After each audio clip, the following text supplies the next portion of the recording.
موقف ما ودك ينعاد ولا يتكرر في حياتك؟ وفاة الشايب الله يرحمه. الله يغفر له ويرحمه يا رب العالمين. كم كان عمرك؟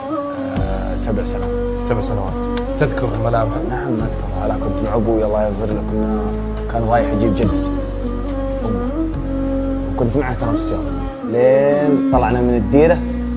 أذكر كان معها أكورد زرقاء سيارة. نعم. ويوم قلنا ظهري من الديرة أذكر أنها دي وربي وقال بردك، قاعد تبكي. كنت ما رجع، قال والله أنت رجع، قلت والله أرجع. ردني. كان أبوي الله يرحمه يسميني وأنا صغير الضب العود. ويش؟ الضب العود. المهم انه ردني يا كحلان وجينا للبيت يصيح على امي تعال نزل ورع وطمطنا في الغمره في يوم. قلت ماني بنازل. انزل يا جني. قلت ماني بنازل. انزل. قلت ماني بنازل. فتحت امي الباب وسحبت. قعدت تبكي. طلع 20 ريال قال بيجيك ولد عمك مسفر الله يذكره بالخير، ولد عمي عايد، قال بيجيك مسفر وبخليه يشلك هني ويوديك للبقاله.